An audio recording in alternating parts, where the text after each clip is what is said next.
Welcome back to the Two Promises Podcast. Let's dive right into another exciting adventure with BD and crew as he pursues his new passion of one day finding the most epic bourbon. The Two Promises team send their special thanks to Hobie and the Huckleberries for their masterful theme music. So grab a glass, relax, and enjoy responsibly. Baby says she's leaving if I don't stop drinking wine. So I switched to whiskey, now I'm feeling fine. Drinking that smooth, smooth whiskey. No more wine. I like straight bourbon. Baby, you try the ride. Okay, welcome back, everyone. Glad to have you all here on the Two Promises Podcast. And I am very excited to introduce a very special guest, a mentor of mine, Mr. Dennis Bollier. And he has a very diverse background and experience. He's been an entrepreneur in multiple industries. He began his career as an Army veteran. He was a forward air traffic controller. He was an air traffic controller in the Army, and then he went in to become a civilian airline pilot. Very niche and demanding job, a lot of requirements there. After that, he created and ran a very successful real estate investment company. He was an adjunct professor at the Graduate School of Public Health, and he's currently the owner-operator of a company called Employee Health Matters, where they focus on consulting work to reduce absenteeism and sick days by focusing on improving the workforces and their families' overall health and well-being. Absolutely phenomenal individual, a heart of gold, super helpful, and I'm really excited that he's here with us to share his experience and help us get through some of our sticking points, ups and downs that we're all going to experience in life. Dennis, welcome to the show. Thank you, sir. Thank you, sir. So if you don't mind just kind of introducing yourself as well to our listeners, telling them a little bit about your story in your words, maybe where you started, what drove you to get started in that individual career pursuit, why you transitioned and why you moved on. Very willing to do that. I'm a kid from Stratford, Connecticut. Lousy athlete, but I made 3 varsity teams, swimming, track, and football. All-American. There you go. Yeah. And I love mom and apple pie, too. Yeah. So from high school, I went on to University of Bridgeport, which is the next town over. My parents did not have the money to send me to college. They sent my older sister, and then they ran out of money for me. So I had to figure out my own way, which to me was a good learning point in my life, that you can always create your own way if all the other doors are closed. So that was the first time I came up against that roadblock. I lived at home with my mother and father, and I still hung out with my buddies from high school. The commute was only about 20 minutes away to University of Bridgeport. Did 4 years there, got a Bachelor of Science in Business. I was from a very, very poor background, probably one of the poorest kids on all the 3 athletic teams, one of the poorest kids in high school, but my family was very, very happy. My mother and father, I don't think ever once raised their voice to each other. There was such mutual love and respect, and you can't find that today. That's so rare. But I relished that safe environment with them and missed them terribly. They're both gone now, but I miss them both terribly. Real quickly, I'll tell you about coming up from the ashes. My father, when he came to this country from Switzerland, he was 23 years old. He was the oldest of 3 brothers in a small town outside of Zurich, Switzerland. His father died when he was very, very young. So my father had to quit like a freshman year in high school equivalent and go to work, support his mother and his 2 kid brothers. And that was an example that I learned from the example he set for me, that no matter what, no matter how broke you are, figure out a way, get things settled and controlled, and then move on. So once he got them all settled and what have you, he finally left Switzerland, came to this country at 23 years old, and started his new life. He was a champion ballroom dancer in Europe. He was a gymnast, a real jock, but no education.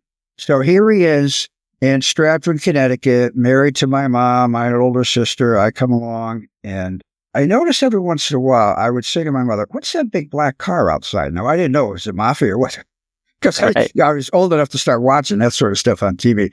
She said, "No, that's the ambassador to the United Nations from Switzerland, or that's the head of the Swiss bank or whatever." And the reason they would come to visit my father in his little hovel in Stratford, Connecticut, little quarter-acre lot, is that he looked around and he saw that the Italians have the Italian Community Center concept. The Germans had their own clubs across the country. The Irish had their own clubs. Nobody had a Swiss club. So I said, "Well, let's fix that. I'll start one." So he did. That club today is nationwide. Wow. So he became very cherished, if you will, by big people in Switzerland. So they would always come and visit with him. A very poor man, uneducated, but he's got these big kahunas coming to visit him. And that also very impressed me, because literally he came from nowhere and he created a very respectful and respected existence as an uneducated man. So that was my first introduction to, you can fix stuff if you're not happy with the way things are. That is really great to hear. And it really shows me where you came about your charisma and your networking abilities. I would say you're an incredible networker and you do a very great job communicating to people. So it makes a lot more sense now. You had a very great example who took that nationwide. I did. My mother was the same way. Although she was uneducated as well, she was so loved and cherished by everybody that ever met her. She was just the warmest person in the history of the world. I mean, she's just a phenomenal woman. So I had that great anchor coming up through the years. When I got out of college, 1966, I volunteered for the Army, and I was either going to go fight in Vietnam or see if what were my options? So one option would be, I always wanted to be an airline pilot. So I was going to go in as a pilot, Navy pilot, Air Force pilot, whatever. But then they were napalming villages almost live on TV. I mean, they would do it in the afternoon. You see it at 6 o'clock news. That meant killing women and children as part of your mission. That's the collateral damage. I said to my father, there's no way I could do that. I mean, flying is in my heart. That's really what I want to do, is drive that airplane around. But I can't perform that kind of mission. And that was the daily thing. They were, they had a suspected Viet Cong in a village. They wiped out the whole village. So he said, well, if that's your orders, I mean, you got to follow them up. I said, well, then let's take pilot off the list. I volunteered. Now I'm in my induction physical, which we all go through. The doctor said, you're 4F. I said, what do you mean 4F? For those who don't know what that means, it means you're physically unfit to serve. I said, what are you talking about? I played 3 sports.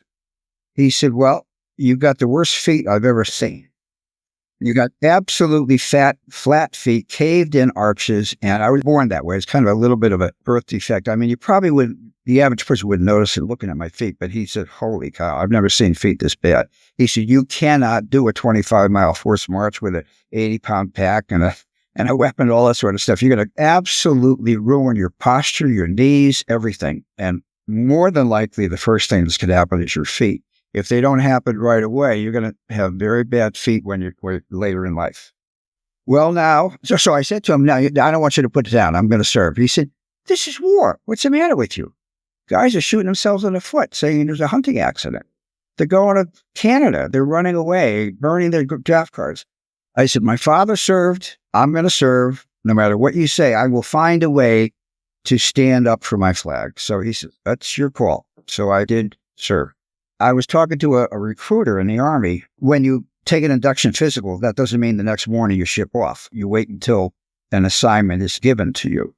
So I'm waiting, and I talked to a recruiter. He said, you know what I could do? You want to be an airline pilot?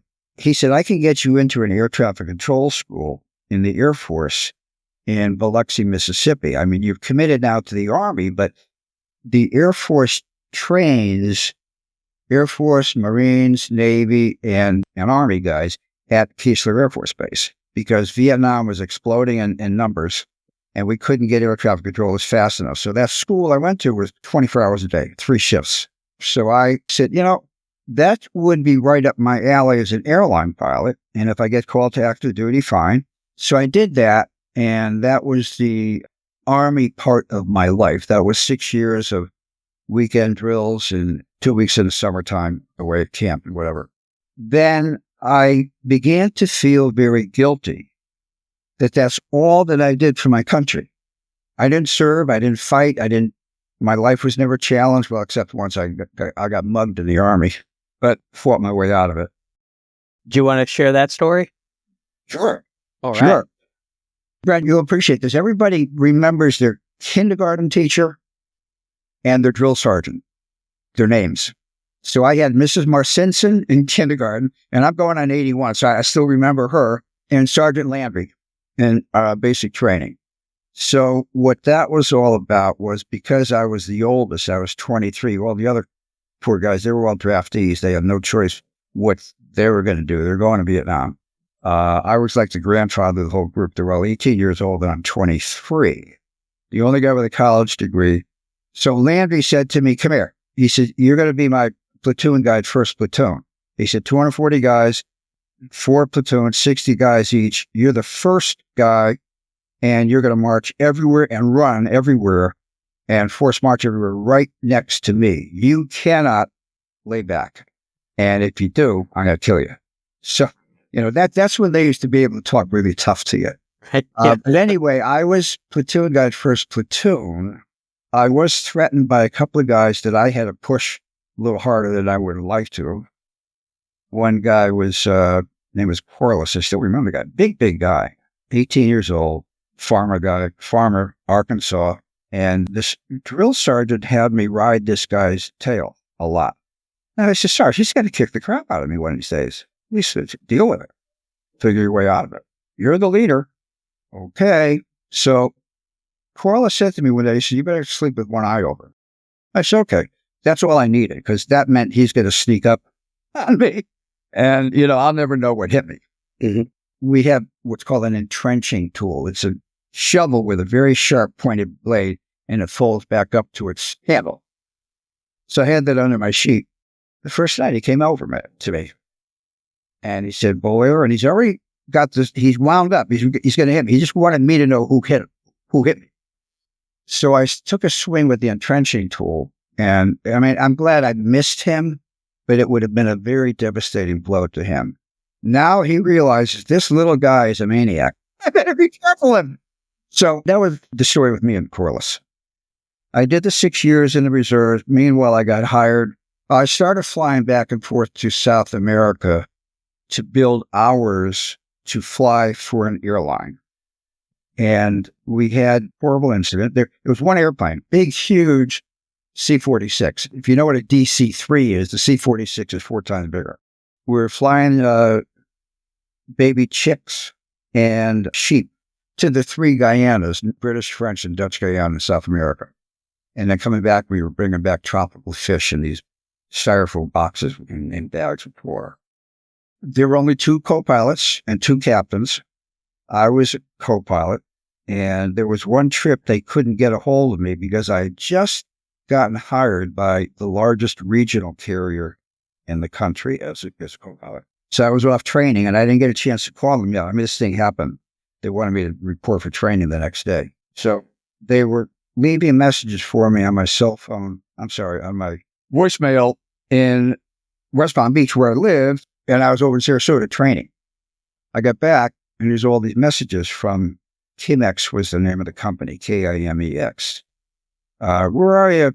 Pete's sick. He can't take the trip out. We need you desperately. Unfortunately, I didn't know. Here's where I gave a sermon at church about fate, luck, and a God moment. This was, as I see it, fate.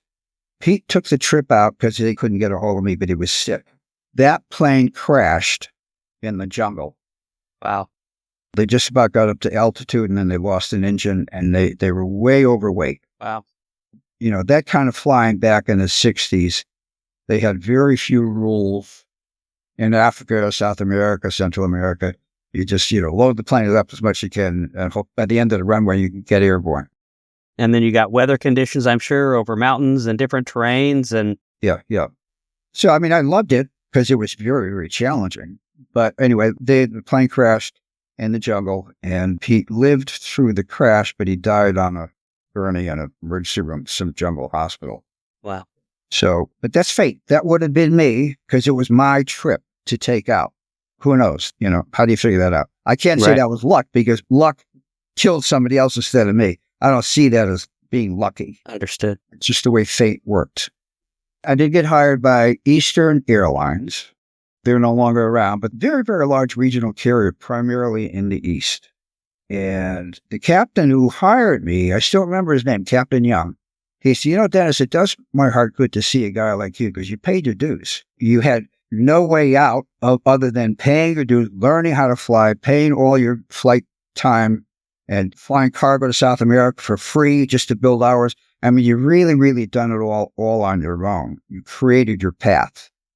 And he said, that does my heart good because a lot of these guys come back to Vietnam and they kind of fling a resume at me, and not to discredit those guys, but he said a lot of them are a little too arrogant and they got a chip on their shoulder. He said, you paid your dues. And he said, it does my heart good to tell you right here and now. I'm not supposed to tell you first interview, but you're hired. We're not going to be putting a class through for about another 2 months, but he said, hang in there. I'm going to put you in our first class.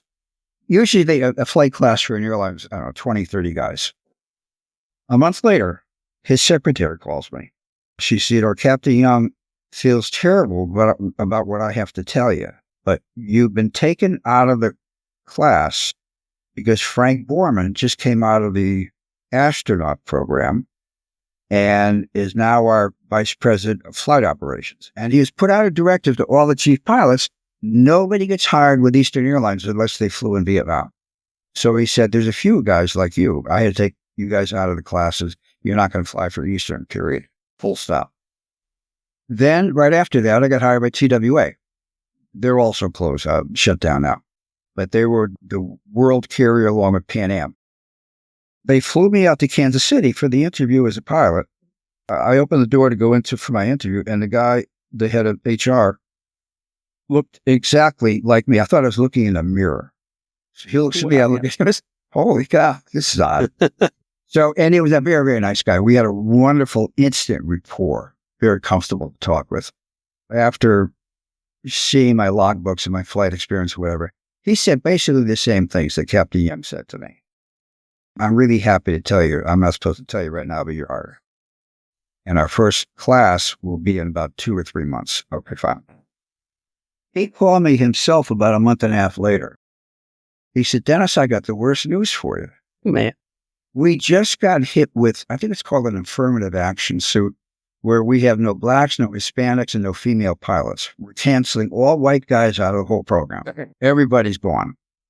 And we have to hire now to bring our quotas up, black, Hispanic, and female. I have no problem with that. They should have effective classes and what have you as pilots, which they do today. But they could have kept some of us in some of these classes with a few here, a few there, and not ruin our career. Right. But that was the first reverse discrimination situation I ever got involved with. I got on the short end of it, and I didn't know what to do about it. So I said, well, there goes my career with TWA. Next, I got hired by, I guess the theme of this whole thing, Brett, that you want me to bring out is when things go bad, keep going. And I just kept going. Absolutely. I got that from my father. So the next one was Northwest Orient. Randall Breezy, I remember he was the HR guy. And same thing, he said, you got a very, very impressive flight record here, all the hours you've thrown in. And by then I had been flying commercially for this regional carrier, but I wanted to fly for one of the major airlines. I'd already made captain with the regional carrier. So I had a lot of good jet time, what have you. So he put me in a class. That was the beginning of 1973. In 1973, a little later on, we had the fuel crisis, where the Iranians went up to $140 a barrel for oil. The airlines were laying off pilots, shutting down routes, downsizing because of the cost of fuel. So, of course, all the classes with all the airlines were canceled for several years. Then I got hired by Seaboard World. I would have been right seat co-pilot in a 747 based in Frankfurt. The guy who hired me for that was the chief pilot, And he lived in Stratford, about 15 minutes from where I grew up.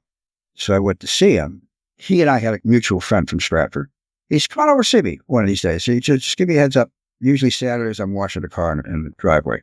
So I went over to see him like that following next Saturday. He's washing the car. He looked at my logbook. He says, "Oh, look at all the jet time you got. Holy cow. How old are you?" So I told him, by then I was, I don't know, 25. So he hired me.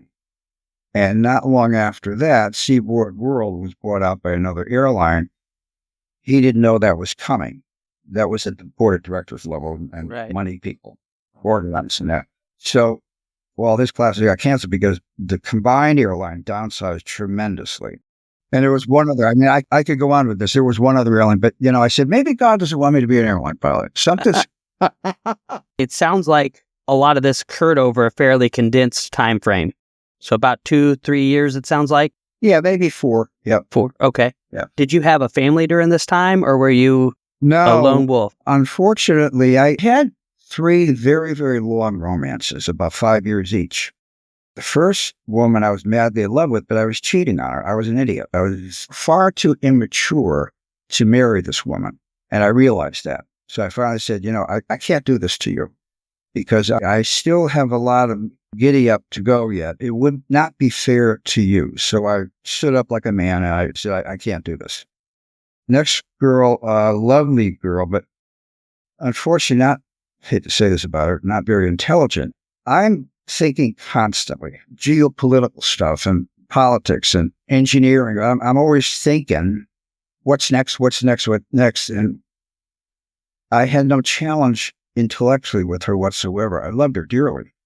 But I said, I'm going to be bored the rest of my life if I married her. Horrible thing to say about somebody, but she had no education. She was a flight attendant, no college. The third woman I dated was a flight attendant, extremely glamorous, beautiful girl, flirtatious. She would never cheat on me, but very, very flirtatious. Guys just flocked to her at a bar. Anywhere she went, they just flocked around her. And she drank too much. So we went off to Marshall's to get something for her. I don't know what the heck it was. And let's go get a 6-pack. 10 o'clock in the morning, got a 6-pack. So she started drinking in the car. And again, I said, we've been together 5 years. She and I traveled the world, Hong Kong, Singapore, Africa, went everywhere. But she could not stop drinking. And I said, this is a dark road I'm about to head on if we get married. Extremely wealthy. I mean, so crazy. That's another story. Her family.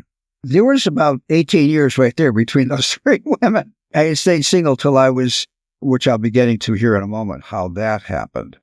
When Seaboard World turned me down finally because they had downsized, I took a job with a national airline and reservations, and quickly got a couple of promotions in their 800-person reservations office. And I hated the job, but they got a reputation of promotion from within. So I figured, well, sooner or later, I'll become a pilot. The manager of that office took a liking to me. He said, look, I know everybody down there. They started hiring again. They had 500 people with the company with some flying experience. And I'm almost done with the story, by the way, Brent. You could tell I love to talk. It's great. It's great. They whittled that down. Obviously, I stayed in the running. Then they were down 175 pilots, then 100 pilots, then 75, then 50, and then 25, and down to 15. So they were going to hire 15 out of 500, and I was one of the 15. Wow, that is some attrition right there. Well, it's like SEAL training. That first class is pretty big. You end up with 37 guys out of 150. So there's something about the guy who stays with it. And I just was not going to leave. I just stayed with it. The next round, maybe I'll get cut, but so what? I'm going to stay with it. I go down to corporate for the final interview, and the interviewer says to me, have you ever been arrested or convicted of a crime? I said, no. Pause. He said, let me ask you again. Have you ever been arrested or convicted of a crime? He said, no. He said, now I found out later that they have to ask you this 3 times. You have to lie 3 times. He said, he asked me the same question. I said, I've never been arrested or convicted of anything. He said, August 1970, assault and battery. I said, holy cow. Let me explain to you what that was. I was not arrested, nor was I convicted. I had a landlady who was a very disgusting, woman who had her hands all over me every time she'd see me, and she gave me a haircut once, and I would felt like I was raped. She was known to the police. I signed a lease in her building. It was a beauty salon. She lived above me. Air conditioning didn't work. Refrigerator didn't work. I was there one month, and I had to get out of there. So I called my lawyer, and he said, well, just let her know that, nothing works. And if she can't fix the stuff, then, you're giving her whatever the law was back then in Massachusetts, 2 weeks or 3, 4 weeks, whatever. So I did. I was flying at the time, came home from a trip, and there's a note under my door, an eviction notice. So I walked around outside into her beauty salon, and she's standing in a room with her lawyer and no one else around. And I got into a shouting match with her lawyer. He was one of these, my wife's a lawyer, but I can say the good lawyers and then there's the low-life lawyers. This guy was a real crumb. So I took him on orally, and we got into it. Told him all the complaints I had. And all of a sudden, next thing I know, I'm on the floor. She hit me with a roundhouse right to my jaw. Wow. You know those big cone heads things, they did hair dryers for women back in the day? Yeah. I got 3 of those over. I mean, she knocked me right off my feet. Wow. He was about 450 pounds. Just a disgusting person. Wow. So I said to her lawyer, you're going to be my witness. I'm taking her to court for, this is assault and battery. You understand that, right? And he said nothing. And I went back to my apartment, called my lawyer. He said, get to court right away. Because if she gets there before you and said, you hit her, now you got a problem. So I go to jump in my car, and she had already left with her lawyer, and her manager's car was blocking the driveway and me in the back lot. I couldn't get out. Ugh. You see what's about to happen here. Right. So I finally get to court later that afternoon. The court clerk, Mr. White, Ed White, he said, I'm not going to take your complaint. We already have one complaint. Just let the judge figure it out. Get out of here. A real jerk. Now, this is a very small court in East Boston, and very, very old boy network. All the lawyers, the judges, the clerks, they all know each other. I'm coming in as an outsider. So my lawyer said, I'm a small lawyer in that circle, but what you need is a big law firm to come in there and blow this thing sky high. So he sent me to my brother's law firm in Boston. She wanted me to pay her $800 to drop the charges. I said, I'm not going to pay anything. You assaulted me. So the law firm I went to called her lawyer. He said, do you have anything you can use against her? I said, yeah, she doesn't report rental income. So she's screwing the IRS. He said, how do you know that? I said, well, she won't give me a receipt for cash. She won't take a check. She won't take a money order. Everything's cash, and I have no records of, even if I want to use rent receipts for tax purposes, I can't use them because she won't give me any.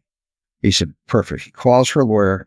He said, just so you know, I'm just from Brothers Law Firm. We're going to be representing Dennis Bollier and in the case against so-and-so. And when he leaves my office right now, he's on his way down to the IRS office. He's going to report your client for tax evasion. She won't give him any receipts. Correct. And then so she won't, so that's the end of the $800 she wants to hit him up for, to bribe him. So the $800 was checked off. I didn't have to pay anything. The court, we did have to go to court because there was a complaint against me. No arrest, nothing. Mm-hmm. And the 2 lawyers reached what's called an accordance satisfaction. That means that this crime never happened. Both parties agreed to absolve each other, and that's the end of it. So there's no way to proceed forward. So that was the end of it. And I said to my lawyer, I still want to fly for the airlines. Is this discoverable? He said, no, an accordance satisfaction is a sealed verdict. It keeps people protected. Well, here we are 8 years later. Right. So he said, 1970, it's all matter. I said, oh my God. He said, we have very good investigators. So I told him what happened. He said, well, you should have told them when you got hired in reservations. I said, I did tell the truth. I was not arrested or convicted of any crime in my lifetime. Nowhere was I asked, have you ever been charged with anything? So I felt I was given the God's honest truth. Well, that was the end of my career with that company. Wow. So I finally said, you know what? Wow. I'm done. I know when enough is enough. what I was doing, Brent, on the outside, waiting those few years in reservations, was investing in real estate. And I became very, very successful in the Boston area. That's excellent. And I was making more money in my real estate, rental income and whatever, than I was making for this airline and reservations. I hated the job, but it had benefits and everything else. So I finally decided I'm going to have to get out of here.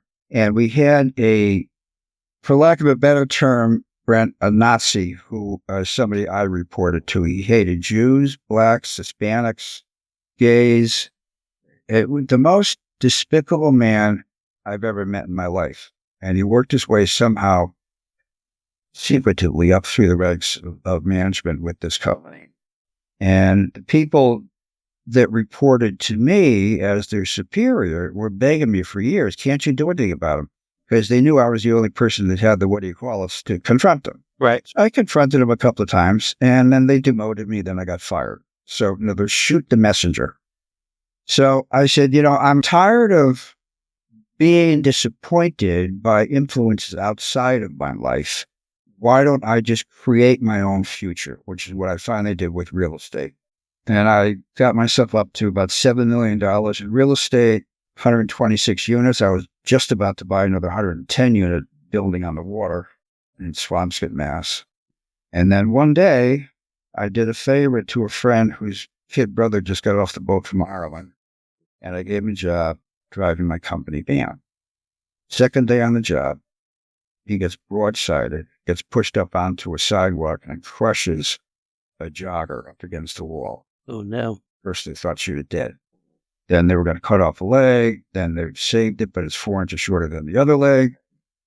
She had internal injuries, never going to be able to have children. And she was facially disfigured by my side view mirror, which hit her in the face. And she was a professional model. Oh, my goodness. Well, when it rains, it pours. her life is over. So they sued the person who ran the stop sign right in front of a cop. She was indigent.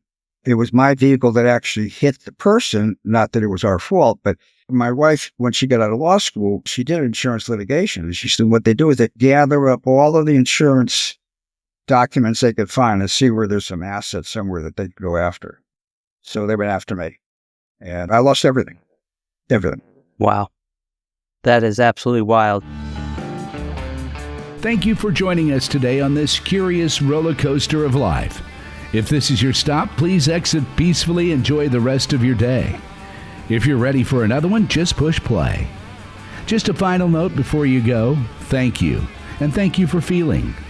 The distillation and aging process is different for everyone. I'm not quite sure what you're ready for. Sip slowly and enjoy responsibly. Baby says she's leaving if I don't stop drinking wine. So I switched to whiskey, now I'm feeling fine. Drinking that smooth whiskey.